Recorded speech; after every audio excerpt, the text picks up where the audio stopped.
आज का विषय जैसा मैंने आपसे बताया, who is in and who is out. जैसा कि हम जानते हैं गेम में ये सब कुछ होता है, इन और आउट, किंतु अध्यात्म के क्षेत्र में भी ये सब चीज़ें लागू होती है और उसको हमें विशेष समझना है। आचारांग सूत्र में भगवान महावीर ने चौथा अध्ययन, जिसे सम्यक्त नाम से जाना जाता है, उसमें कुछ ऐसे सूत्रों की चर्चा की है जिससे पता चलता है कि कौन व्यक्ति बहिर्मुख होता है और कौन व्यक्ति अंतर्मुख कहलाता है, कौन आध्यात्मिक है और किसका जीवन भौतिक है। तो इस बात को समझाने के लिए उन्होंने इन 5 सूत्रों की चर्चा की है। पमत्ते बहिया पास, अपमत्ते सया परक्कमिज्जासि, आरंभजं दुःखमिणं तिनच्चा एव माहु समत्तदंसिनो, दिट्ठेहि निव्ययं गच्छिज्जा, तम्मातिविज्जो नो पडिसंजलिज्जासि, तम आई इत्तु न निहे न निखिवे जानित्तु धम्मम जहातः। इन सूत्रों की व्याख्या हम अपनी चर्चा के दौरान करेंगे। ये खास हमें समझना है कि अध्यात्म के क्षेत्र में भी अंतर्मुखता और बहिर्मुखता की अनेक कसौटियां हैं। उन कसौटियों को हम जब समझ लेते हैं तो अंतर्मुख बनना भी सीख लेते हैं और वो हमें सूत्र हाथ में लग जाते हैं जिससे कि हम अंतर्मुख बनने का प्रयास कर सकते हैं। तो सबसे पहला कारण बताया जाता है कि कौन अंतर्मुख है, कौन बहिर्मुख है, कौन इंट्रोवर्ट है और कौन एक्सट्रोवर्ट है, कौन इन है और कौन आउट है। इसे समझने के लिए सबसे पहला क्राइटेरिया ये है कि कौन व्यक्ति कितना प्रमादी है और कितना अप्रमत्त है। जो अप्रमत्त होता है वो अंतर्मुख होता है, क्योंकि अप्रमाद किसे कहा जाता है? आत्मा के प्रति जो उत्साह है उसी का नाम है अप्रमाद। आत्मा के प्रति जो जागृति है उसी का नाम है अप्रमाद। अध्यात्म के प्रति जो रुचि है उसी का नाम है अप्रमाद। और जो व्यक्ति इन सब चीजों से दूर है वो प्रमत्त कहलाता है। यद्यपि वो बाह्य जगत में बहुत एक्टिव आपको नजर आ सकता है, बहुत कुछ करता है, कोई नींद या आलस्य नहीं है उसके जीवन में, परंतु उसकी जो वृत्ति है वो बहिर्मुख है। केवल बाह्य जगत में ही उसका इंटरेस्ट है। भौतिक जो सुख और सुविधा के साधन है उन्हीं को प्राप्त करने का वो निरंतर प्रयास करता है।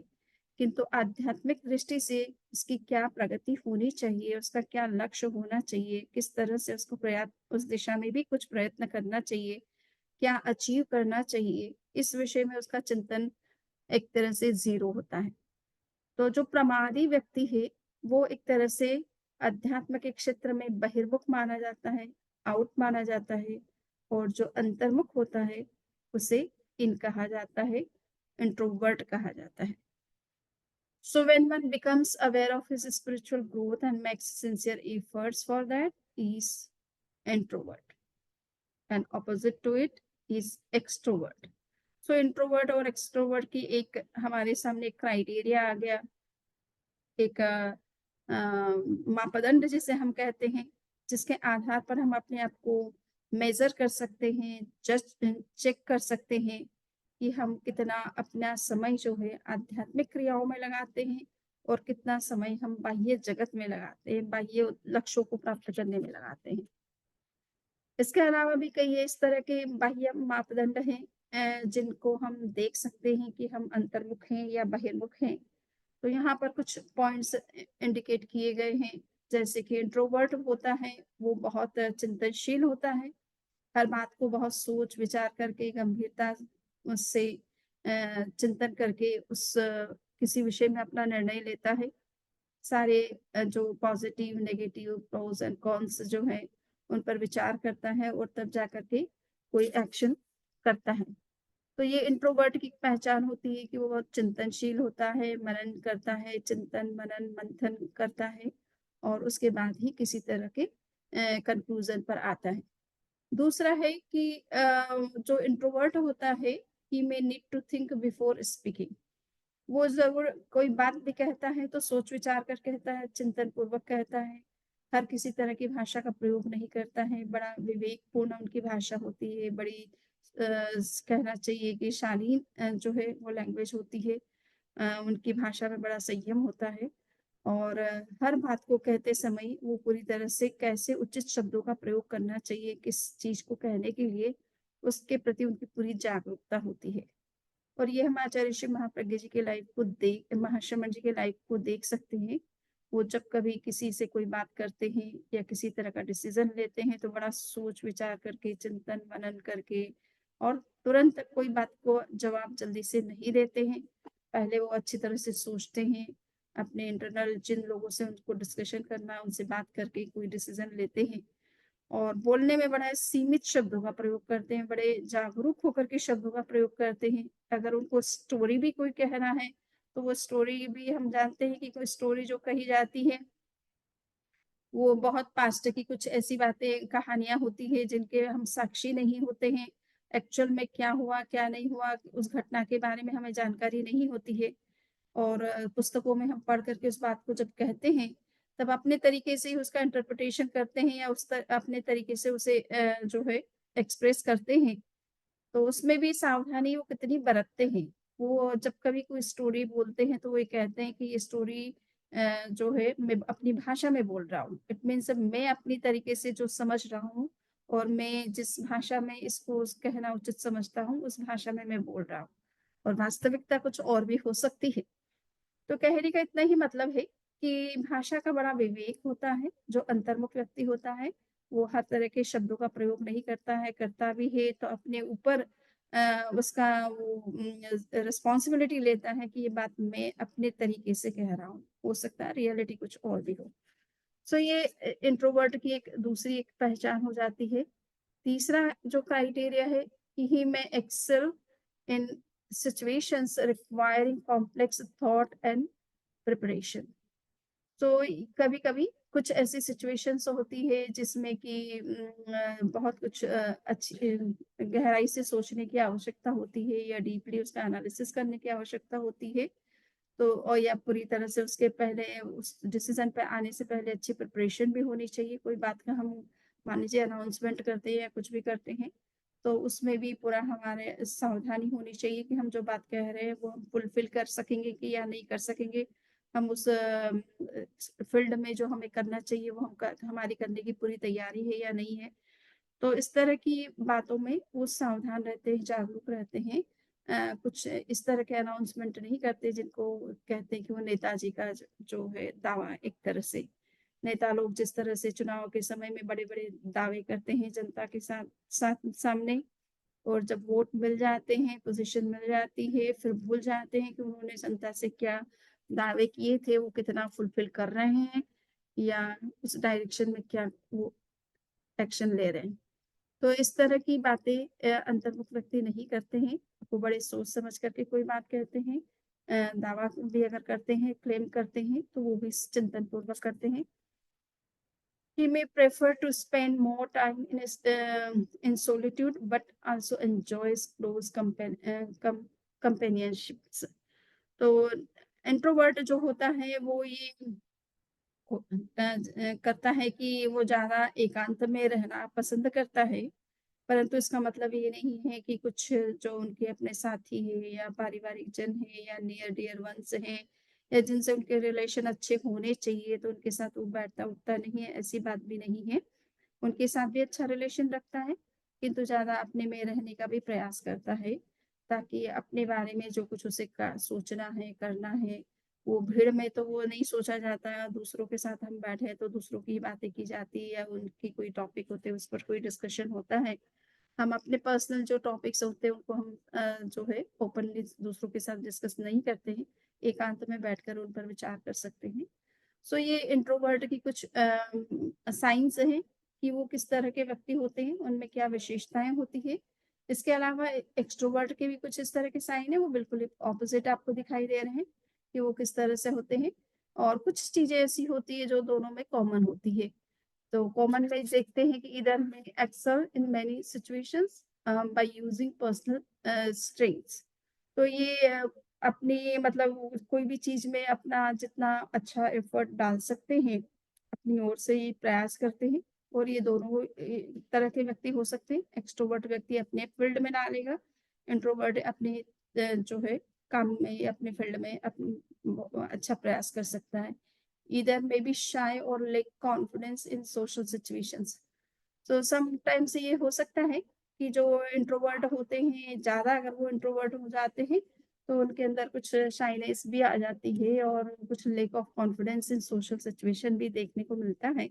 तो वो थोड़ा-सा उस सीमा तक कम से कम इंट्रोवर्ट ना बने, जब हमारा लाइफ अगर सोशल है। स्पिरिचुअल है तो कोई बात नहीं है, किंतु अगर सोशल लाइफ से हम जुड़े हुए हैं, सोशल हमारी रिस्पॉन्सिबिलिटी है, हमारे रिलेशंस हैं, हमारे अपनी बिज़नेस वगैरह है, तो उस फील्ड में हमारा कॉन्फिडेंस कहीं लूज़ नहीं होना चाहिए और either may be very proficient and hence high self esteem on and have high self esteem. So कुछ ये भी है कि हमें अपने काम में बहुत दक्षता होनी चाहिए, कुशलता होनी चाहिए, काम को किस तरह से अच्छी तरह से कर सकते हैं और सेल्फ एस्टीम होते हैं यानी अपने आप को थोड़ा मानते हैं कि हम कुछ हैं। तो ये दोनों तरह के व्यक्तियों में इस तरह की चीज़ें पाई जा सकती हैं और एक्सट्रोवर्ट जो है इंट्रोवर्ट की जो हमने क्वालिटीज़ डिस्कस की है, वो जस्ट आप देख रहे हैं कि कुछ बिल्कुल अपोज़िट टाइप की उनका नेचर होता है। सो ये इंट्रोवर्ट और एक्सट्रोवर्ट के बहुत सारे इस तरह के एक्सटर्नल हमारे पास में कुछ इस तरह के मेज़रमेंट्स भी हैं, साइंस भी हैं, जिनके आधार पर हम चेक कर सकते हैं कि वेदर मेरी टेंडेंसी जो है, वो किस तरह की है। दूसरा है कि जो इंट्रोवर्ट होता है उसकी मानसिकता, उसकी सोच, उसकी समझ में कितना अंतर होता है एक्सट्रोवर्ट की तुलना में। तो यहाँ पर जैसे भगवान महावीर ने कहा कि आहारम दुःखमनम तिनच्चा एव माहु सम्मत्तदंसिनो। जो सम्यक्तदर्शी होता है, जो तत्व को सही ढंग से समझ करके चिंतन करता है कोई भी चीज के ऊपर, वो व्यक्ति अपनी जो प्रॉब्लम्स है उसका उसके लिए दूसरे को ब्लेम नहीं करता है। तो यहाँ पे आप देख रहे हैं sign, stop blaming others for your problems. वो अपनी हर प्रॉब्लम्स के लिए, अपने हर समस्या के लिए दूसरों को ब्लेम नहीं करता है, बल्कि अपने आप को ही ब्लेम करता है या अपने भीतर ही उसका एनालिसिस करता है कि उसकी कहाँ कमी रह गई है जिससे ये प्रॉब्लम क्रिएट हुई है। So one who considers violence as the root cause of his sorrow is introvert and opposite to it is extrovert. तो इंट्रोवर्ट जो होता है वो ये देखता है कि उसके जीवन में अगर दुख है, तकलीफ है, तो उसका कारण क्या है और वो ये समझ लेता है कि कहीं ना कहीं मैंने ऐसा कोई बिहेवियर दूसरों के साथ किया है जिसने उसको हर्ट किया है, किसी तरह से हार्म किया है, तो इसलिए मेरे जीवन में भी उसका परिणाम देखने को मिलता है या मिल रहा है। तो ये इंट्रोवर्ट व्यक्ति जो होता है वो सेल्फ एनालिसिस में ज़्यादा इंटरेस्ट रखता है और किसी भी ट्रबल के लिए, प्रॉब्लम्स के लिए, इश्यूज के लिए दूसरों को ब्लेम नहीं करता है, बल्कि स्वयं के अंदर उसका क्या रीजन हो सकता है, कहाँ क्या कमी है इसको वो देखने का प्रयास करता है। भगवान महावीर ने आचार्य सूत्र में ही एक जगह ये बात कही भी है कि बंध प्रमुखो तुच्छत्थेव, और ये प्रतिदिन हम अरहत वंदना में इसका संगान भी करते हैं इस आगम वाक्य का। तो इसमें जो बात कही गई है वो यही है कि बंधन और मोक्ष मनुष्य के अपने भीतर ही है। दूसरा कोई उसे बंधनग्रस्त नहीं बनाता है और दूसरा कोई उसको मुक्त भी नहीं कर सकता है। मुक्ति भी का को प्राप्त करना है तो उससे खुद को प्रयत्न करना होगा और वो अगर बंधन में है, किसी तरह की तकलीफ है, किसी तरह की प्रॉब्लम है, इश्यूज है, कुछ भी समस्या है, तो उसका कारण भी वो स्वयं है। हम बाहर में परिस्थितियों को कभी-कभी ब्लेम करते हैं, कभी किसी दूसरे व्यक्ति को जो उसका उस समस्या में निमित्त कारण बन जाता है, तो हम उसको ब्लेम करते हैं। किंतु अगर हमारी वृत्ति इंट्रोवर्ट है, हम अंतर्मुख है, अध्यात्म और तत्व को अच्छी तरह से समझते हैं, तो हम उसके कारण को अपने भीतर ही खोजने का प्रयास करते हैं। कभी-कभी वो कारण इस जन्म का नहीं होता है, पिछले कई जन्मों का होता है और उसका पता नहीं होता है। तो ऐसी कई घटनाएँ भी आपको देखने को मिलेगी कि जो वर्तमान में कुछ ऐसा समस्या आती है और उसका कारण वर्तमान में नहीं मिलता है और जब अतीत के लाइफ को देखा जाता है, तो पता चलता है कि वो कारण अतीत में हुआ है। हमने कुछ ऐसा व्यवहार किसी और के साथ किया है, जो वर्तमान में हमारे साथ ऐसा मिसबिहेव करता है।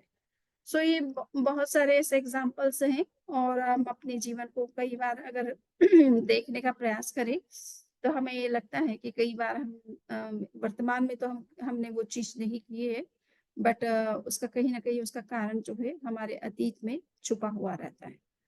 सो ये बंधन और मोक्ष हमारे भीतर ही है।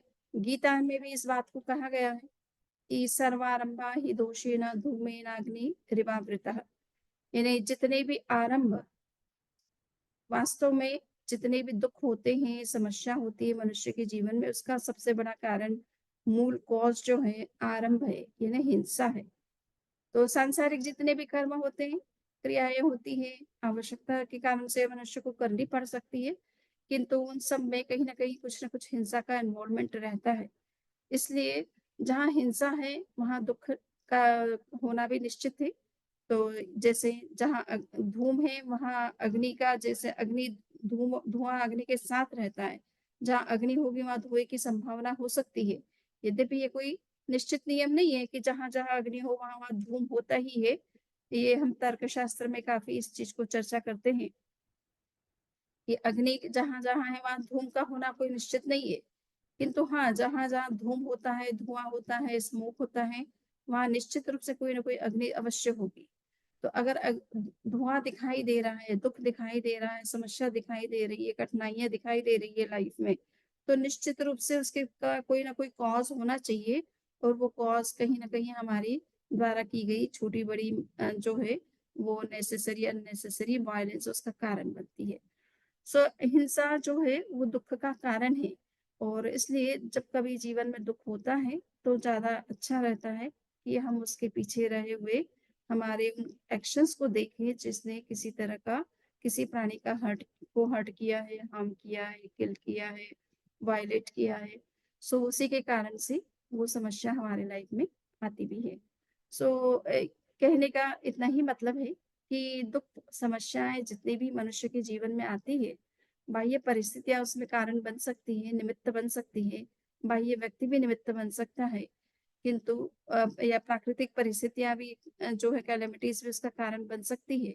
पर वो सब निमित्त कारण हैं, मूल में हमारा आंतरिक जो कारण है, वो हमारे अपने ही ऐसे कर्म हैं, जिनका परिणाम, जिनका फल हमें इन परिस्थितियों के योग से हमें देखने में आता है, और हम परिस्थितियों को ही मूल उसका कारण समझ बैठते हैं, और फिर उनको ही कोसते रहते हैं।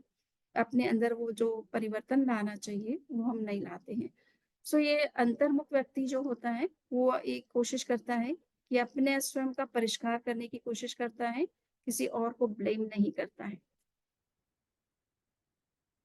तीसरा जो कारण बताया गया है कि भगवान महावीर ने कहा दिट्ठिहिं निव्ययम् गच्छित्य, यानी व्यक्ति को दृष्ट पदार्थों के साथ में निर्वेद का जो है वो अभ्यास करना चाहिए। निर्वेद का मतलब होता है अनासक्ति। अ, अनासक्ति का जितना अभ्यास होता है, उतना पदार्थ के साथ में हम उलझते नहीं हैं। उपयोग करना वो कोई बुरी बात नहीं है, किंतु उपयोग के साथ-साथ में जो हमारा पदार्थ में के प्रति जो हमारा अटैचमेंट होता है, या उन पदार्थों के कारण से हमारे जीवन में जो उलझनें बढ़ती है, या समस्याएँ उत्पन्न होती है, हम उनसे मुक्त रह सकते हैं। तो ये दिट्ठिहिं दृष्ट का मतलब है जो दिखने वाले जो पदार्थ हैं, भौतिक पदार्थ हैं, क्योंकि जो दिखता है वो तो भौतिक पदार्थ होता है। जो नहीं दिखता है, आत्मा तो दिखती नहीं है, वो अदृष्ट तत्व कहलाता है। तो अदृष्ट का हमें चूँकि जल्दी से ये होता है कि पता नहीं हम अदृष्ट के रूप में हम आत्मा को देखते हैं या नहीं देखते हैं, और देख पाएँगे, नहीं देख पाएँगे, किंतु बाह्य जगत तो हमें दिखाई दे रहा है। बाह्य सुख के साधन जो हमें दिखाई दे रहे हैं, बाह्य संसाधनों से हमें किस तरह का सपोर्ट मिलता है, ये हमें पता चल रहा है। तो हमारी दृष्टि जो है वो दृष्ट के प्रति ज़्यादा रहती है, बजाए कि आत्मा के प्रति होती है।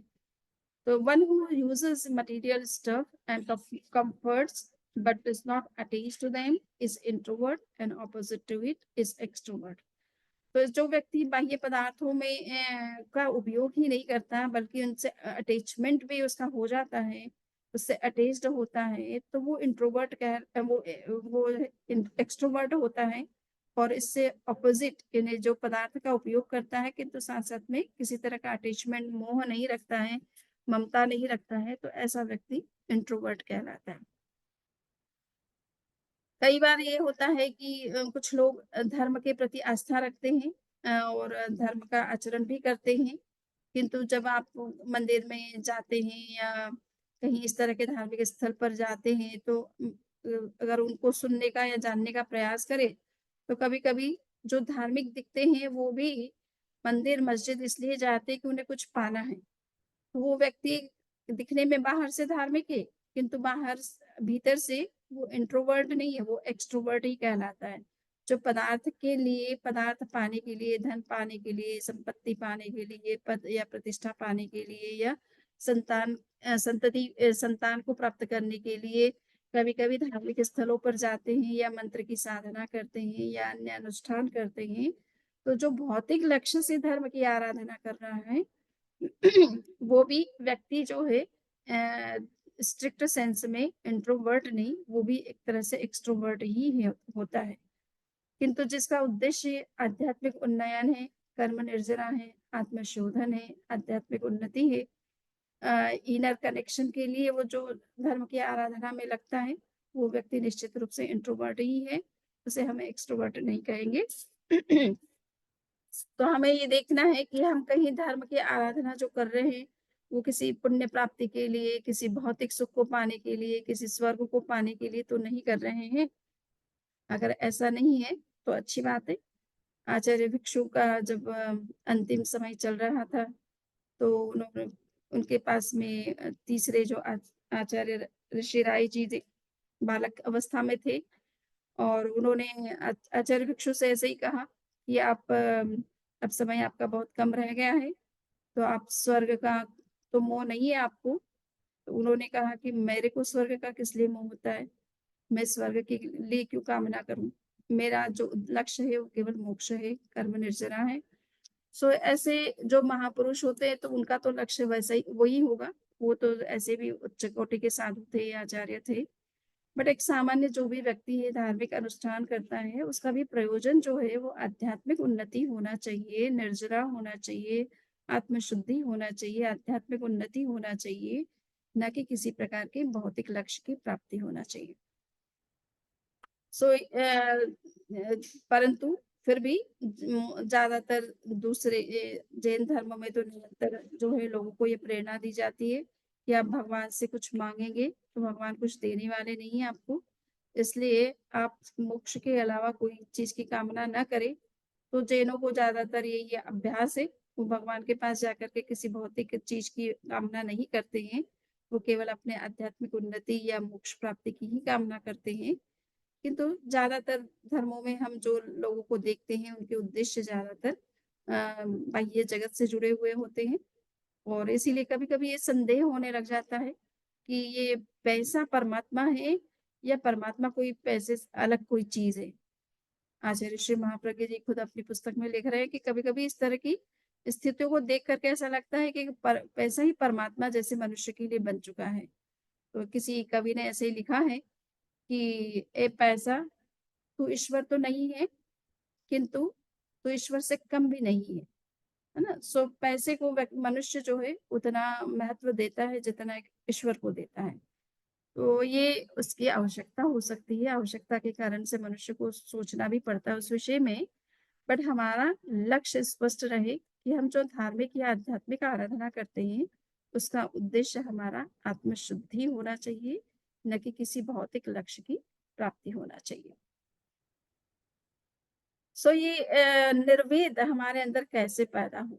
यानी इस पदार्थ की जगत के प्रति हमारा जो एक अट्रैक्शन है, उसके प्रति हमारी जो चाह है, अभिलाषा है, आंतरिक जो इच्छाएँ हैं, उन्हें प्राप्त करने की, तो उसको हम कैसे कम कर सकते हैं? तो कहा जाता है कि हमारे अंदर जो है इस तरह का जो निर्वेद है कभी-कभी उत्पन्न हो जाता है और उसके कई कारण हैं। एक कारण पहला कारण है कि वो दुःख गर्भ यानी कभी-कभी जीवन में मनुष्य की इतनी समस्याएँ और इतने इतने दुःख और कष्ट आ जाते हैं कि वो अपने आप ही बाह्य जगत के प्रति और भौतिक जो सुख है, उन संसाधन है, उनके प्रति विरक्त हो जाता है। उसे ये लगता है कि इन सब चीज़ों से वो सुख और शांति प्राप्त नहीं होती है, उल्टा हम समस्याओं में घिरते चले जाते हैं, चिंताएँ बढ़ जाती हैं। जितना हम धन का संग्रह करते हैं, संसाधनों का संग्रह करते हैं, हमारी रिचनेस जैसे-जैसे बढ़ती है, तो वैसे-वैसे चिंताएँ उल्टी ज़्यादा बढ़ जाती है। बजाए कि हम निश्चिंत बन जाते हैं और अपने आप में शांति का अनुभव करते हैं। एक बार मैंने कुछ बच्चों को कहा कि आप प्रोजेक्ट वर्क करिए, इन्हें कोई अच्छी स्टोरी खोज करके लाइए, जो तुम्हें अपीलिंग लगती है। तो एक बच्चा जो है स्टोरी खोज करके लाया और वो स्टोरी मुझे बहुत ही अच्छी लगी। उस बच्चे ने कहा कि एक मछुआरा था, जो मछली पकड़ता था। कुछ समय के लिए कुछ घंटे वो मछली पकड़ने में अब लगाता था और मछली का व्यापार करता था और थोड़ा बहुत समय वो जो है बोटिंग के लिए करता था, यानी यात्रियों को एक नदी के इस पार से उस पार ले जाने का काम करता था। किंतु ज़्यादा समय इन सब कामों में नहीं, जितना उसको रोज की इनकम की ज़रूरत होती थी, जितना पैसा उसे रोज़मर्रा के अपने आवश्यकता को पूरा करने के लिए या थोड़ा बहुत फ्यूचर की दृष्टि से जितना चाहिए था, उतना ही उसे इनकम जनरेट करने के लिए वो जितना उसे काम में, बिज़नेस में, अपने जॉब में जो समय लगाना था, उतना ही लगाता था। शेष टाइम वो आराम करता था अपना। तो एक बार कोई व्यापारी थे, बिज़नेसमैन, उन्होंने उसके सा वो उस नदी के उस पार जाना चाहते थे। वो उसकी बोट में बैठते हैं और बीच में जब वो यात्रा मतलब वो कर रहे थे, नदी पार कर रहे थे, तो रास्ते में बीच में बातें करते चले गए और उनसे जो क्या बोलते हैं उसको, मछुआरा जो था, उससे उन्होंने प्रश्न किए कि भई तुम्हारी रोज़ की क्या इनकम होती है? तुम क्या काम करते हो? कितनी इनकम होती है? तो उसने अपना सारा बता दिया कि रोज़ मैं ये 2 तरह के काम करता हूँ, उससे जो इनकम जनरेट होती है, उससे मेरी आवश्यकता की पूर्ति हो जाती है और मैं बड़ा शांति का जीवन है मेरा, बड़ा सुख का जीवन है, सुकून का जीवन है, कोई तरह की चिंता नहीं, अतिरिक्त पैसा मैं जमा नहीं करता, क्योंकि अतिरिक्त जमा कराओ तो उसकी सेफ्टी की बात सोचो और कभी कोई चोर आ जाता है, कभी कोई लुटेरा आ जाता है, तो सारा ही धन जो है, जितना जमा किया वो सब चला जाता है। तो मैं इससे इसलिए ज़्यादा कुछ इकट्ठा करता नहीं हूँ और ज़्यादा ज़रूरत ही नहीं है तो क्यों करें? तो उसने कहा कि ये तो देखो ऐसा है कि पैसा के बिना इसकी दुनिया में कोई किसी को कुछ पूछता नहीं है। अपने रिलेटिव्स भी जो है वो तभी तक अपने पास में नज़दीक आते हैं जब तक आपके पास में कुछ पैसा है और आपको प्रतिष्ठा भी समाज में तभी मिलती है जब आपके पास में रिचनेस होती है, संसाधन होते हैं और ऐसे इस दुनिया में फिर इस केवल सामान्य व्यक्ति को, गरीब व्यक्ति को कोई पूछने वाला नहीं है। सो थोड़ा बहुत अपना इनकम को बढ़ा सकते हो, तुम्हारे पास समय है, तुम रेस्ट करते हो, आराम करते हो और अपना घर में रहते हो, इसकी अपेक्षा काम करना अच्छा रहता है। उसने कहा कि ठीक है, आप बताइए क्या आपका सजेशन है इस विषय में? तो उसने बताया कि देखो तुम इतने घंटे जो मछली पकड़ने में लगाते हो, उससे इतनी इनकम जनरेट हो रही है, तुम इससे डबल टाइम लगाओगे तो डबल हो जाएगी। इसी तरह से तुम बोट के जो है लोगों को, यात्रियों को ले जाते हो इस पार से उस पार, थोड़ा और अधिक डबल टाइम इसमें भी लगाओ तो डबल जनरेट हो जाएगी। अच्छा, फिर उतना धन का करूँगा क्या? क्योंकि मेरे को तो उतनी ज़रूरत नहीं है। तो बोले, "अरे!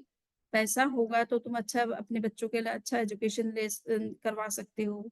अपना मकान जो है अच्छा, अभी तुम झोपड़ी में रहते हो, थोड़ा बिल्डिंग बना सकते हो, अच्छा मकान बना सकते हो और गाड़ियाँ-वाड़ियाँ ये सब चीज़ें ले सकते हो और तुम्हारे बच्चों की शादी भी अच्छी जगह कर सकते हो, तो उसमें भी पैसा ज़रूरत पड़ेगी। ये सब चीज़ों को ध्यान में रख कर के तुम्हें इतना इनकम जनरेट करना भी चाहिए।" उसने कहा कि ठीक है, सपोज़ ये सब कुछ हो जाए, तो उसके बाद में क्या करना है? इतना पैसा मेरे पास में अगर हो भी जाए, तो उसके बाद क्या करना है? तो बस बोले फिर शांति से बैठना, अपना जीवन शांति से, सुकून से गुज़ारना है। तो उसने कहा कि महाशय, आपका सजेशन तो बहुत ही अच्छा है, आप बड़े शुभचिंतक हैं। परंतु अब ऐसा है कि मेरे पास वर्तमान में मेरी जो नीड है, उसके हिसाब से जो मैं पैसा जनरेट करता हूँ, इनकम जनरेट करता हूँ, वो मेरे लिए सफिशिएंट है। मेरे सारे काम जो है, चाहे वो फ्यूचर के हों, चाहे वर्तमान के हों, वो पूरे उसी से हो जाते हैं। तो मुझे अतिरिक्त श्रम क्यों करना? अगर इतना श्रम करके, इतना तामझाम करने के बाद मुझे शांति से बैठना है, सुकून से बैठना है, तो उसकी अपेक्षा तो अच्छा है कि मैं अभी जितनी शांति और सुकून में हूँ, शायद इतना इनकम जनरेट करने के बाद, इतनी रिचनेस होने के बाद में वो शांति कभी मुझे अनुभव में शायद आएगी या नहीं आएगी, ये मैं नहीं कह सकता हूँ। तो कहने का इतना सा ही मतलब है। कि पदार्थ के प्रति जो है मनुष्य का जब लगता है कि ये पदार्थ इतना इकट्ठा करने के बाद भी हमारे अंदर जो सुकून होना चाहिए, जो शांति होना चाहिए, जो समस्याएँ हमारे जीवन की जो है समाप्त होनी चाहिए और वो अगर नहीं होती है, तो वो विरक्त हो जाता है उन चीज़ों से। दूसरा कारण बनता है मोहगर्भ due to the loss of the loved one. अगर कभी-कभी हमारे प्रिय व्यक्ति की जो जिससे हम बहुत प्रेम करते हैं, जो हम जिसको हम अपना समझते हैं, जो हमारा बड़ा सहारा भी होता है और अच्छे इंसान भी होते हैं, तो वो चला जाता है तो कभी-कभी उसका शोक इतना ज़्यादा हो जाता है, व्यक्ति इतना शोक्ड हो जाता है कि उसके कारण से उसका जगत के प्रति, संसार के प्रति, संबंधों के प्रति एक विरक्ति सी हो जाती है। तो ये भी एक कारण बनता है विरक्ति का। और तीसरा कारण होता है ज्ञान का, ड्यू टू इनर अवेकनिंग, यानी भीतर की एक जागृति कि हमको धर्म क्यों करना चाहिए, अध्यात्म क्यों करना चाहिए, ये क्यों ज़रूरी है हमारे लाइफ में और कितना इम्पोर्टेंट है। ये बातें अगर हमें गहराई से अच्छी तरह से समझ में खुद की बुद्धि में आ गई, तो चाहे पैसा कितना ही है, बिज़नेस कितना ही बड़ा है, काम कितना ही कर रहे हैं, उसके बावजूद भी हम उसके लिए समय निकाल सकते हैं और उसका अपना टाइम का जो है अच्छा यूटिलाइज़ेशन अपने स्पिरिचुअल ग्रोथ के लिए भी कर सकते हैं और निरंतर उसके लिए हम साथ में जागरूक रहते हैं। बाहर के सब काम को करते हुए भी हमारा समय जो है उसके लिए भी निकल जाता है। तो ये 3 कारणों से हमारे अंदर एक निर्वेद के जो है वो जनरेट हो सकता है, निर्वेद की जो प्रवृत्ति है हमारे अंदर विकसित हो सकती है। भौतिक जगत से जुड़े हुए होते हुए भी उससे किस तरह से हम अनासक्त रह सकते हैं और अपने आध्यात्मिक उन्नयन के लिए भी निरंतर प्रयत्नशील बने रह सकते हैं। नेक्स्ट जो कारण है कि कौन इंट्रोवर्ट है और कौन एक्सट्रोवर्ट है उसका जो क्राइटेरिया है वो ये है कि हमारे इमोशंस कितने हमारे कंट्रोल में रहते हैं। जो आध्यात्मिक व्यक्ति होता है, उसका निरंतर उद्देश्य रहता है कि मेरे कषाय जो है वो दिन-प्रतिदिन कम होते चले जाने चाहिए। जितने हैं उससे निरंतर कम होते चले जाने चाहिए। जितनी भी हम स्पिरिचुअल प्रैक्टिस करते हैं, उससे अगर हमारे कषाय कम नहीं होते तो फिर प्रश्न चिन्ह लगता है कि हम प्रतिदिन इतनी साधना भी कर रहे हैं किंतु हमारे आवेश, हमारे आवेग का जो ग्राफ है वो नीचे नहीं जाता है, बल्कि कभी-कभी बढ़ भी जाता है किसी कारण से। सो ये ऐसा नहीं हो इसकी तरफ उसका पूरा ध्यान रहता है। तो आप ये देख रहे हैं कि भगवान महावीर के सामने गौशाले आवेश में आकर के भगवान महावीर के ऊपर तेजोलिशा का प्रयोग कर देता है। यानी अपने मुँह से आग निकालता है, जो भगवान महावीर के शरीर को पूरी तरह से झुलसा देती है और कहा जाता है 6 महीने तक भगवान महावीर को एक तरह से दाह ज्वर रहता है और ब्लड का जो है मोशन होता है। सो ये कंडीशन उनकी इतनी बन गई और उसके पास में 2 संत भी साधु भी खड़े थे। उन्होंने जैसा ही भगवान महावीर के ऊपर तेजालिशा का प्रयोग गौशाला को करते हुए देखा तो उससे फटकारा कि तुम जिससे तुमने ये तेजोलिशा सीखी है तुम उन्हीं के अगेंस्ट में इस तरह का प्रयोग कर रहे हो कितना तुम नासमझ हो। जो भी उनको वर्ड्स बोलना है उन्होंने वो अपने तरीके से साधु थे अपने जो भी संयमित जो भी उनकी वर्डिंग्स थी उससे उसको डांटा फटकारा। तो उसने उनको भी जला दिया और आप ये देख रहे हैं कि उनकी डेथ हो गई दोनों साधुओं की। और भगवान महावीर ने पहले से ही चूँकि वो अपने केवल ज्ञान से जानते थे कि गौशाला आएगा और वो इस तरह का उपद्रव करेगा, तो उन्होंने साधुओं से पहले से ही कह दिया था कि देखिए गौशाला है, तुम सब लोग चुप रहना, कोई कुछ ना बोलना। किंतु अब अपने गुरु को और तीर्थंकर जैसे परमात्मा के अगेंस्ट में अगर कोई इस तरह से सामान्य साधु इस तरह का व्यवहार करता है या कोई दूसरा व्यक्ति इस तरह से व्यवहार करता है तो उसको सहना संभव नहीं होता है, कुछ न कुछ वर्ड्स निकल ही जाते हैं। तो वो 2 संतों को जिन्होंने उनको बोला उस समय वो उनको भी उसने गौशालक ने तेजोलश्या से एक तरह से भस्म कर दिया, उनको जला दिया, उनकी डेथ ही हो गई ऑन द स्पॉट। किंतु भगवान महावीर को आप देख रहे हैं कितनी शांत मुद्रा में बैठे हुए, वो तीर्थंकर परमात्मा हैं। उनकी तो बात हम उनकी तुलना हम तो अपने ऐसे नहीं कर सकते, किंतु हम कितना कोशिश कर सकते हैं। अपने आवेशों पर, अपने आवेगों पर कितना हम नियंत्रण कर सकते हैं और धर्माराधना का मूल उद्देश्य तो कषाय मुक्ति ही है। जितना कषाय कम होता है, उतना हम आध्यात्मिक दृष्टि से आगे बढ़ते हैं। हमारा ज्ञान केवल ज्ञान भी तभी प्रकट होता है जब कषाय कम होता है या समाप्त होता है। जब तक कषाय विद्यमान है, मोह कर्म विद्यमान है, तब तक आपको किसी को भी केवल ज्ञान नहीं होता है, केवल दर्शन नहीं होता है, ना मोक्ष होता है। और करना कर्मों के बंधन रुकते हैं। तो ये इसलिए कषाय मूल जड़ है, उसको हम कितना कम कर सकते हैं। साधना का मूल उद्देश्य हमारे कषायों को कम करना या उनको समाप्त करना है, मोह कर्म पर विजय करना है। कषाय और नो कषाय और मिथ्यात्व, इन चीज़ों पर हम फ़ोकस करके इन्हीं को समाप्त करना, ये मूल साधना है, ये मूल लक्ष्य है धर्म के आराधना का। सो ये जितना हमारे अंदर इस विषय में हमारी जितनी जागरूकता बढ़ती है और जितना पुरुषार्थ बढ़ता है, उतना-उतना हम अंतर्मुख होते चले जाते हैं और अ, अगर हमारे कषाय हमारे नियंत्रण में नहीं है, उल्टे बढ़ते चले जा रहे हैं, तो ये समझना है कि हम इंट्रोवर्ट नहीं, हम एक्सट्रोवर्ट ही हैं, चाहे हम कितनी भी साधना और आराधना क्यों नहीं कर रहे हैं। तो इन्हीं विचारों के साथ में हमने देखा कि किस तरह से भगवान महावीर ने अलग-अलग जो क्राइटेरिया बताए हैं कि कौन व्यक्ति इंट्रोवर्ट है, कौन एक्सट्रोवर्ट है, कौन इन है और कौन आउट है। सो इन क्राइटेरियाज़ को हम चिंतन-मनन करते रहें और इन पर रिफ्लेक्शन करें, अनुप्रेक्षा करें इनकी और कितना इनका हम आचरण कर सकते हैं, आचरण में ये किस तरह से आ सकते हैं। इन्हीं विचारों के साथ में आज के इस वक्तव्य को मैं संपन्न कर रही हूँ। अगर किसी के कोई क्वेश्चन है, तो वो आप कर सकते हैं।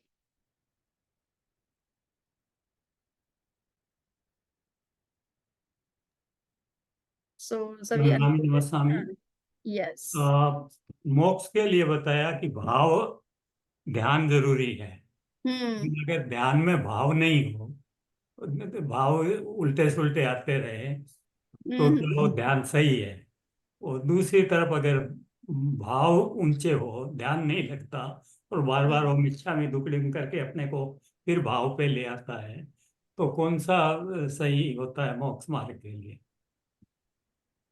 अ, ओके एक तो मैं पहला वाला जो स्टार्टिंग का पॉइंट है उसको एक बार आप थोड़ा-सा वापस रिपीट करें ताकि जैसे मुझे कोई आदमी ध्यान में बैठा है, हुँ, लेकिन हुँ, ध्यान में विचार सब उल्टे सुल्टे आ रहे हैं, ध्यान करेक्ट। नहीं लग रहा, हाँ, हाँ, हाँ। और ध्यान उल्टा सुल्टा आता है, तो एक तो ये स्थिति हुई। दूसरी स्थिति है, एक आदमी कोई भाव ध्यान करने की चेष्टा करता है, ध्यान नहीं लगता, लेकिन हुँ, भाव उसके बहुत ऊंचे है, हुँ, और जब हुँ, भी भाव उल्टे सुल्टे कुछ इधर उधर भटकता है, तो मिच्छा में दुक्कड़म करके फिर अपने को भाव को तुरंत अच्छे लाने की चेष्टा करता है। तो यस। इस स्थिति में कौन सी ज्यादा स्थिति सही है? देखिए तो भाव शुद्धि मूल इम्पोर्टेंट है। हम्म, ध्यान का भी उद्देश्य भाव शुद्धि है। अगर ध्यान करने से उल्टे-पुल्टे विचार आ रहे हैं, नेगेटिविटीज़ जनरेट हो रही है, हम्म, तो उसको छोड़ देना ज़्यादा उचित होता है। परंतु एक बात ये समझना है कि ये जो विचार भी आते हैं तो कुछ समय के लिए आते हैं, अगर हमारा उद्देश्य ध्यान में गति करना है, आगे बढ़ना है तो धीरे-धीरे उसको ऑब्ज़र्व करना सीखें। उसमें इन्वॉल्व ना हो, तो धीरे-धीरे वो विचार भी शांत होने लगते हैं। परंतु अगर आप उससे डिस्टर्ब हो रहे हो, तो अच्छा है कि आप सहज रहें, उसमें जितनी भाव शुद्धि ज़्यादा से ज़्यादा रह सकती है, उसी पर ज़्यादा अटेंशन रहना चाहिए। वो चाहे ध्यान करके करके रहे, चाहे बिना ध्यान के भी रहे। वो मूल बात है। लक्ष्य तो हमारा भाव शुद्धि होना चाहिए। भाव शुद्धि में हाँ, जाना है। तो वो अच्छा है। कभी-कभी कुछ लोगों को उससे नेगेटिविटीज़ ज़्यादा जनरेट होती है पर होता क्या है कि हम जब ध्यान में प्रवेश करते हैं, तो हमारा चित्त जो है, वो इतने अवर्स से तो हम कुछ न कुछ टॉपिक पर सोचते ही रहते हैं और पूरी लाइफ में इसी तरह से करते रहे, तो दिमाग को सोचने की आदत पड़ गई है। या और वो जब खाली हो जाता है या वो एंगेज नहीं है किसी काम में, तो कुछ जो चीज़ें नहीं आनी चाहिए, वो भी दिमाग में आती रहती है। बिल्कुल। पर कुछ समय अगर किसी को ध्यान में आगे बढ़ना है, तो उसको ऑब्ज़र्व करना वो जब सीख जाता है, तो धीरे-धीरे विचार शांत होने लगते हैं। जो अंदर के कचरा है, वो एक तरह से निकलता है। आचार्य श्री महाप्रज्ञ जी इसको कहते थे कि अकूर्डी होती है। अकूर्डी को जब तक छेड़ते नहीं, तब तक बाहर में अपने को दुर्गंध का पता नहीं चलता है। किंतु जब उसे छेड़ते हैं, उसको हटाने की कोशिश करते हैं, तो उसमें से दुर्गंध निकलती है। तो फिर ये क्या हम अकूर्डी को एज़ इट इज़ रहने दें? उसको हटाएँ नहीं वहाँ से। नहीं तो होता। वैसे ही हमारे अंदर भी नेगेटिविटीज़ और ये सब उल्टे-पुल्टे विचार भी अंदर में हैं, संस्कार हैं वो। अगर आप ध्यान में वो निकलते हैं, तो ये सोचिए कि वो एक प्रकार से कैथार्सिस प्रोसेस हो रही है। यानी वो विचार आपके निकल रहे हैं। जस्ट आप ऑब्ज़र्व करिए, किंतु उस डायरेक्शन में आप कुछ आगे सोचना शुरू ना करें। जस्ट ऑब्ज़र्व करने की कोशिश करें, तो धीरे-धीरे वो अंदर का जो कचरा है, वो निकलना शुरू होता है। और फिर धीरे-धीरे हमारा चित्त निर्मल होने लग जाता है और ध्यान में मतलब गति प्रयास होने लग करते जाती रहना है। हाँ, ध्यान में गति होने लग जाती है। तो इसलिए ध्यान को ऐसा सोच कर के नहीं छोड़ना है कि इसमें ऐसा होता है इसलिए ध्यान नहीं करना। ध्यान का उद्देश्य तो आत्म साक्षात्कार है और अंदर के कषायों को समाप्त करना है और आचार्य ऋषि कहते थे कि ध्यान के द्वारा ये कषाय को कम कर सकते हो आप। आप त्याग नहीं कर सकते हो कषाय का। आप उसका परिमार्जन कर सकते हो, परिष्कार कर सकते हो और वो ध्यान के द्वारा होता है। तो जैसे-जैसे ध्यान में गहरे में उतरते हैं, वैसे-वैसे अपने आप कषाय शांत होने लग जाते हैं। तो ये समझना है कि किस व्यक्ति के लिए कौन-सा ज़्यादा सूटेबल है, ये भी होता है क्योंकि ध्यान सभी को नहीं लगता है या फिर पेशेंस नहीं रहता है इतना। तो वो भी आपको जो तरीके से भाव शुद्धि ज़्यादा महसूस हो, वो प्रयत्न करें। कुछ लोगों को जाप से होता है, किसी को ध्यान स्वाध्याय से होता है, प्रवचन श्रवण से होता है, सामायिक आदि का अनुष्ठान करने से रहता है। उसमें ज़्यादा इन्वॉल्व हो अपना।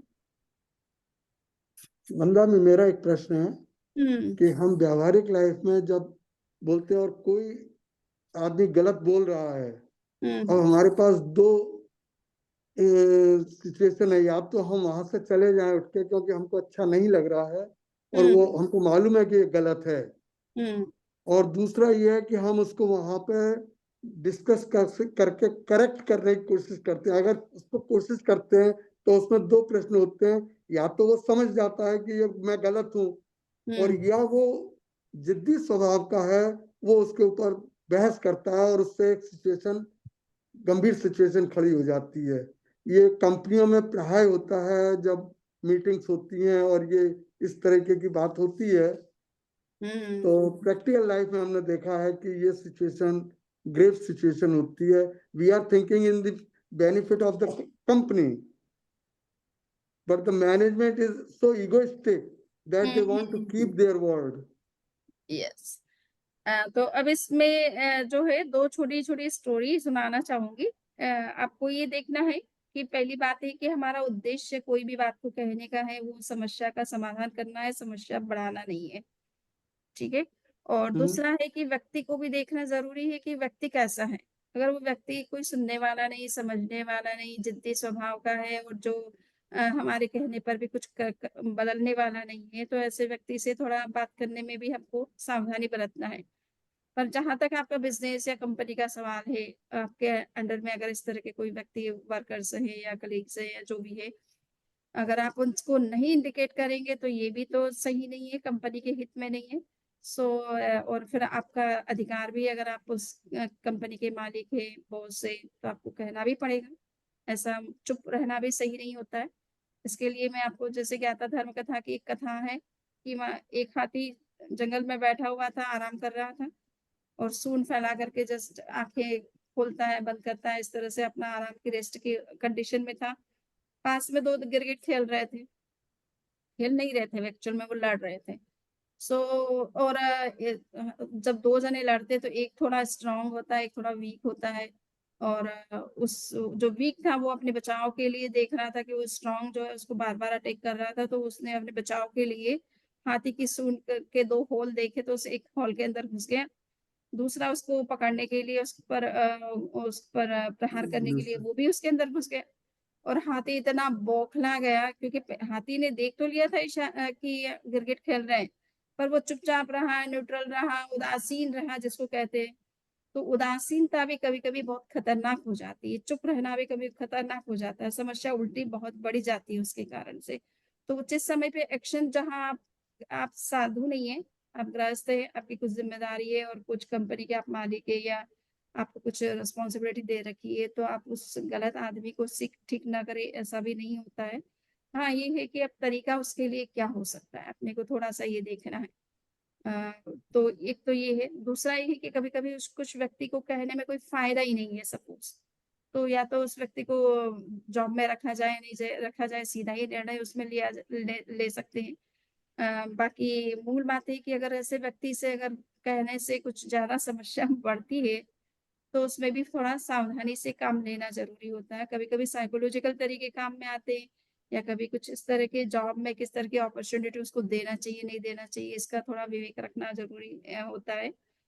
वो कहते हैं ना कि बंदर को सीख देने से बया का ही घोंसला टूटता है। यानी एक बार जो है बारिश हो रही थी और बंदर एक पेड़ पर आकर के बैठ गया। उस पेड़ पर बया का भी घोंसला था। बया सबसे बढ़िया घोंसला बनाती है। सभी पक्षियों में सबसे बेस्ट जो घोंसला बनाने वाली बया पक्षी होता है। बया बया हाँ, बया। सो उसने देखा कि अरे बंदर इतना, मैं तो इतनी छोटी सी, मेरे हाथ पैर कोई इस तरह से घोंसला भी नहीं बना सकते, इसके पास तो अच्छे बड़े हाथ पैर है, ये अपना घोंसला क्यों नहीं बनाता। उसने सजेशन दे दिया कि बंदर भैया देखो, इस तरह से बारिश होती ही रहती है और अपन तो पशु पक्षी हैं, अपने तो वैसे गृहस्थ की तरह मकान तो होते नहीं, बट तुम भी हम पक्षी होकर के भी जमीन पे रह नहीं सकते, हमको खतरा है, फिर भी हम अपना घर की सुरक्षा, अपनी सुरक्षा के लिए हम घोंसला बनाते हैं। तो तुम तो इतने हट्टे कट्टे हो, तुम्हारे हाथ पैर अच्छे हैं, तुम तो काम कर सकते हो, तो तुम अपना क्यों नहीं अपना थोड़ा घर वर कुछ इस तरह का बना लेते हो। तो उसने कहा कि अच्छा, तो मुझे शिक्षा देती है, लो मैं तेरा ही घोंसला तोड़ देता हूँ। तो उसका ही घोंसला तोड़ दिया। तो कहने का मतलब है कि कुछ व्यक्ति ऐसे भी नेचर के होते हैं कि उल्टा हमारे लिए समस्या बन जाती है, प्रॉब्लम हो जाती है। तो हमें देखना है किस सिचुएशन में किस व्यक्ति को किस तरह से टैकल किया जाए। एक ही तरीका नहीं है, दूसरा क्या तरीका हो सकता है सही, उसको भी देखना चाहिए। तो ये कुछ समाधान है। वंदना जी, यहाँ पे कर्म की बात आती है। कर्म का बंधन हमारा किसमें, या तो हम शांत रहें तो कर्मों के बंधन से मुक्त रहेंगे, और देखिए अगर आप, हमने सही बात है, ये देखिए शांत रहना तो अच्छी बात है, परंतु अगर आप मालिक हैं और अगर जैसे कि वो हाथी की तरह अगर न्यूट्रल रहते तो उल्टी समस्या बढ़ जाती है आपके लिए, खुद के लिए, या फिर कंपनी के लिए, वो जो है प्रॉब्लम में आ जाती है कंपनी। और तो इसलिए थोड़ा सा उस आपकी अपनी रिस्पॉन्सिबिलिटी क्या है, उसके हिसाब से आपको क्या करना चाहिए वो सोचना पड़ेगा। उस समय आप ये सोचे कि हम शांत रहें, मेरे कर्म ना बंधे, उतना वो टॉप फील्ड में उस तरह से सोचने का थोड़ा कम है। हाँ, आप कर्म के बंधन ना हो इसके लिए भाषा का विवेक किस तरह से रख सकते हैं, क्या अच्छा तरीका हो सकता है जिससे कि सामने वाला समझ भी ले और उसकी मिस्टेक जो है उसको रियलाइज भी हम करवा सके। तो वो वहाँ भाषा का थोड़ा विवेक रख सकते कर्म अच्छा, बंधन की दृष्टि से। एकदम शांत रहने से हो सकता है आपके लिए प्रॉब्लम भी हो सकती है कोई। बिना किसी क्रोध के और उस समस्या का समाधान करने की कोशिश करें। बिल्कुल, बिल्कुल। क्योंकि पीसफुली हम आचार्य श्री महाश्रमण जी, आचार्य महाप्रज्ञा, आचार्य तुलसी, अब आप ये सोचिए कितने बड़े संघ का संचालन करते हैं। 850 तो उनके शिष्य ही हैं समझो, हम लोग सब मिल करके। अब इतने लोगों की समस्याओं को सुनना, सुलझाना, ना उनको समाधान देना, और इतना बड़ा समाज, इतनी संस्थाएं समाज में तो उन सबके समस्याओं को सुनना और इतना पीसफुली डील करना, ये कोई इजी तो नहीं है। पर उनका इतना नियंत्रण है कि वो एक बात में बस सामने वाले को उत्तर इस तरह से देते कि वो दूसरा प्रश्न ही नहीं कर पाता है, और ज्यादा अपनी अगर हैकड़ी दिखाए तो वो उसको पता चल जाता है कि अब मुझे मेरा क्या मेरी आगे का, लिमिट क्या है। हाँ मेरा आगे का मेरी क्या रिजल्ट होगा इसका। गुरुदेव का बताया तो एक बात याद आई आज। आज ही हाँ, सूरत में बात हुई। वहाँ इतनी तेज बारिश हो रही है कि गाड़ियों के पूरे पहिए डूब जाते हैं। तो हाँ, मैंने उनसे पूछा जो कोठड़ियों में रहते हैं कि वहाँ क्या हालत है, आपकी कोठरी तो नहीं डूब गई पानी में? हम्म, बोले नहीं, जिस एरिया में गुरुदेव है वहाँ बरसात ही नहीं है, थोड़ा बहुत पानी दूर से आता है। वो जो हम्म, सड़क कोठड़ी से वहां से जाती है गुरुदेव के पंडाल तक, उस पे पानी आता है, लेकिन वो समाज ने या पता नहीं गवर्नमेंट ने वह एक लकड़ी का पुल सा बना दिया, तो हम लोग ऊपर से चले जाते हैं। तो ये हम्म। एक चमत्कारिक बात है। आज ही बात हुई देखिए उससे। हाँ, नहीं गुरुदेव का वैसे बड़ा अतिशय है, उनका बड़ा अतिशय है। और अगर देखिए बॉम्बे में भी बहुत बारिश हुई थी, हम्म। वहां पे पानी बहुत भर जाता था, और 5,000 10,000 लोग तो ऑन कैंपस रहते हैं उनकी उपासना में, परंतु उनके कमरे में जल्दी से उनके हॉल में पानी एंटर नहीं करता था। नहीं, वो तो नेपाल इसकी बिल्कुल एक एग्जाम्पल है कि जो सभी ने देखी है कि कितना बड़ा भयंकर जो है क्वेक था, और उस चलो ये तो सच है, उनका अतिशय बहुत है, जबरदस्त प्रभाव है उनका, बट अपने को जस्ट ये देखना है कि परिस्थिति अपने सामने जब आती है तब कैसे उसे टेकल करें। हम उसमें कैसे रहते हैं। हम्म, कि मिच्छा में दुक्कडम धर्मराज जी, आपको मैंने आज चुप हाँ। करा दिया। और जब कोई मौका प्रश्न मिले है तो किसी का? बताइएगा, हम किसके कहाँ रुके हुए हैं, कौन है आपके वहाँ। हाँ, शिल्पा का प्रश्न है, शिल्पा बोलिए। हाँ, वंदामी नमस्ते समरी जी। हम्म, वंदामी, एक्सट्रोवर्ट पर्सनालिटी अगर होती है तो उसको वो कन्वर्ट करके लाइक इंट्रोवर्ट हो सकता है, और मे बी वो कर्म के साथ जुड़ा हुआ है, और कर्म के साथ जुड़ा हुआ है, ये एक्सट्रोवर्ट है अगर, तो उसको थोड़ा इंट्रोवर्ट है, स्पिरिचुअलिटी में भी उसको अपना इंटरेस्ट जगाना चाहिए, उस चीज का ज्ञान करना चाहिए कि वो भी आखिर मैं बाहर की चीजों को जितना इम्पोर्टेंस दे रहा हूँ, तो ये स्पिरिचुअल चीजें भी इतने लोग जो प्रैक्टिस करते हैं, तो उसे उसको समझने का थोड़ा प्रयास करना चाहिए। अगर कभी कभी नॉलेज की कमी के कारण से या इस तरह की संगति नहीं मिलने के कारण से व्यक्ति कभी कभी बहिर्मुख रह जाता है, बट अगर उसे थोड़ा जानकारी, उसकी इम्पोर्टेंस समझ में आने लग जाए, तो धीरे धीरे वो उस तरफ बढ़ने भी लग जाता है। तो यूं तो अजय भगवान महावीर ने श्रावक के जो 12 व्रत दिए हैं, उन्होंने कोई भी जो है गृहस्थ के जीवन से जुड़ी हुई चीजों को कहीं रिस्ट्रिक्ट नहीं किया है, किंतु कहाँ किस सीमा तक उसको नहीं जाना है, इस तरह से उनके जीवन में एक बैलेंस क्रिएट किया है 12 व्रती जीवन शैली के द्वारा, कि जो उसके लिए जरूरी नहीं है, इम्पोर्टेंट नहीं है, एक तरह से हार्मफुल भी है, तो उन चीजों को वो कैसे अवॉइड कर सकता है। तो ये एक बैलेंसिंग लाइफ है, जिसमें इंट्रोवर्ट भी है और एक्सट्रोवर्ट भी है, यानी अपना सोशल लाइफ भी वो जीता है, तो उसका कोई मनाही नहीं है कि उसको कोई शादी नहीं करना है या अपने परिवार नहीं का पालन पोषण नहीं करना है या बिजनेस नहीं करना है, बस गलत काम नहीं करने कुछ। वंदामी नमस्ते। वंदामी नमस्ते। ठीक, तो मंगल पाठ। वंदामी सुख साता। जैसे हाँ, आपने फरमाया, वंदामी आपने फरमाया कि भी दीक्षा लेते। हाँ, हेलो, इस पर, हाँ, कौन बोल रहा है, बोलिए। वंदामी मैं बोल रहा हूँ। हाँ, ये आपने फरमाया दीक्षा लेने के टाइम में भावधारा इतनी उच्च होती है कि 7वां गुण स्थान आ जाता है, आ लेकिन जाता है। मेरे विचार से सबको नहीं आता होगा, क्योंकि अनुभवी भी दीक्षा लेते हैं तो उनको तो वो तो पहले गुण स्थान में ही रहेंगे, वो 7वें में पहुंच ही नहीं पाते वो तो। हाँ, तो तो वो देखिए, सब चीजों के ना, कोई भी बात कही जाती है तो उसको सापेक्ष अर्थ में समझना है, रिलेटिव सेंस में ही लेना है। कुछ कुछ एक्सेप्शन हर चीज में होंगे, है ना, हाँ, सभी चीजों में कुछ ना कुछ एक्सेप्शन आपको मिलेंगे, तो ऐसा कोई भी प्रिंसिपल आपको नहीं मिलेगा कि बिल्कुल वो यूनिवर्सल हो, सबके केस में समान रूप से लागू होता हो, ऐसा नहीं है। हाँ, परंतु मैक्सिमम जो लेते हैं वो वैराग्य भाव से लेते हैं, तीव्र भावना के साथ लेते हैं, तो उस समय में वो स्थिति बन जाती है।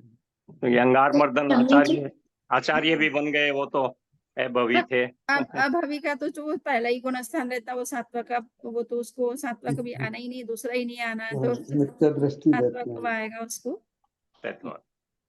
शमनी जी, तो एक्सट्रोवर्ट ज्यादा बेटर इंसान होगा कि इंट्रोवर्ट? देखिए, तो एक्सट्रोवर्ट जो है वो एक्सट्रोवर्ट होने का मतलब इतना ही है कि आपकी प्रेजेंट लाइफ में आपकी क्या जो नीड है बेसिक, उसको फुलफिल करना, यही उद्देश्य है एक्सट्रोवर्ट होने का। बट मूल में तो इंट्रोवर्ट है। जितना आपका इनर स्पिरिचुअल ग्रोथ होगी उतना ही आप आगे बढ़ेंगे। इवन कभी कभी बाह्य दृष्टि से भी अपने आप ग्रोथ होने लग जाती है, जो स्पिरिचुअली इवॉल्व होता है भीतर से, उसको बाहर में भी कोई कठिनाई नहीं होती है, कोई समस्या नहीं होती है, धन संपत्ति कुछ भी चाहिए तो उसमें भी कोई कमी नहीं रहती है उसके।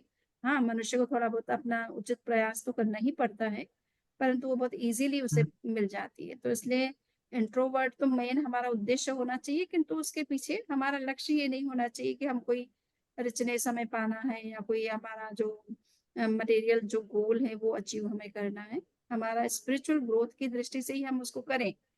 कुछ लोग पुण्य पुण्य का बहुत करते हैं, कुछ ट्रेडिशन से पुण्य पर बड़ा बल देती है, तो पुण्य प्राप्ति भी हमारा लक्ष्य नहीं होना चाहिए। हमारा लक्ष्य केवल मोक्ष, कर्मों से मुक्ति, दुखों से मुक्ति, बंधन से मुक्ति, यही हमारा लक्ष्य होना चाहिए। पुण्य तो आपने कई बार पा ही लिया, और वर्तमान में आप पुण्य के कारण से ही तो इतने जैन बने हुए हो, है ना।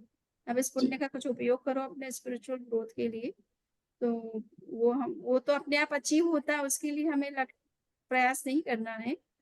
हमें जो प्रयास मूल करना है वो अपने स्पिरिचुअल ग्रोथ के लिए करना, उसके लिए मूल एफर्ट करना है।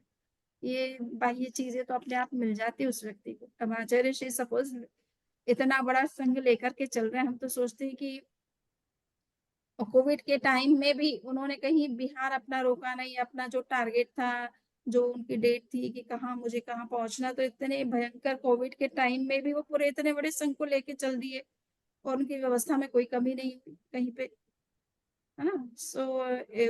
अब जो स्पिरिचुअली ग्रो करता है उसको कहीं कोई दिक्कत नहीं होती है, उसको तो समय पे जो चाहिए सो मिल ही जाता है। वंदन शमी जी, मध्याह्न वंदन। नारी मंगलम अर्हता सिद्धा मंगलम साहु मंगलम केवली पुनत्तो धम्मो मंगलम। चत्तारि लघुत्तमा हंता लघुत्तमा सिद्धा लघुत्तमा साहु लघुत्तमा केवली पुनत्तो धम्मो लघुत्तमो। चत्तारि शरणं प्रवच्चामि अर्हन्ते शरणं प्रवच्चामि सिद्धे शरणं प्रवच्चामि साहु शरणं प्रवच्चामि केवली पुनत्तं धम्मं शरणं। बारंबार वंदना करते आपके वंदन नमन स्वामी समझी जी। हाँ, आ रहा हूँ। वंदा में एक आसन का त्याग करवा दो ना, कल 9 का 8 सेकंड एक आसन का क्या त्याग करवा दो ना आज। धारणा कल प्रमाणे सुबह करण एक 9 योग का 8 से, हाँ एक करण एक योग से धारणा प्रमाणे त्याग। त्याग वंदा में नमक स्वामी समझी जी, बारंबार वंदना करते आपके। अच्छा बंदा में नमः स्वामी समझी। हाँ ठीक। वंदा में नमः स्वामी समझी जी।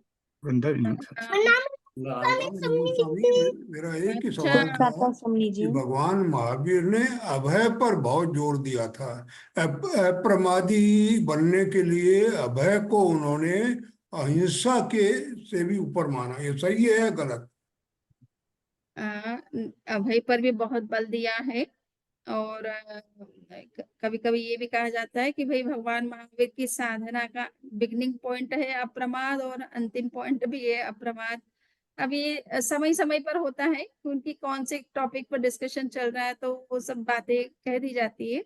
अहिंसा पर तो उनका विशेष बल था ही और अभय के ऊपर भी विशेष बल था ही, पर जस्ट ये कहना है कि ये सारे सिद्धांत महावीर चूंकि अनेकांतवादी है ना, वो एकांतवादी विचारधारा के आदमी मतलब महापुरुष नहीं थे, तो समय समय पर हर चीज को एम्फसाइज करते हैं कि ये भी बहुत इंपॉर्टेंट है, ये भी है, और सब इंटरकनेक्टिविटी है सब चीजों में ना। आप एक चीज को भी एक ही साधे सब सदे सब साधे सब जाए जैसी बातें, अगर एक अहिंसा की भी आप सम्यक आराधना कर लेते हैं तो अहिंसा में अपने आप ही जागरूकता प्रमाद भी आ जाएगा। तो एक को साधने से सारी चीजें सारे वैल्यूज अपने अंदर लाइफ में आ जाते हैं, पर हम किसी एक पर फोकस करें जो हमें लगता है कि ये हमारे लिए बहुत ही इम्पोर्टेंट है।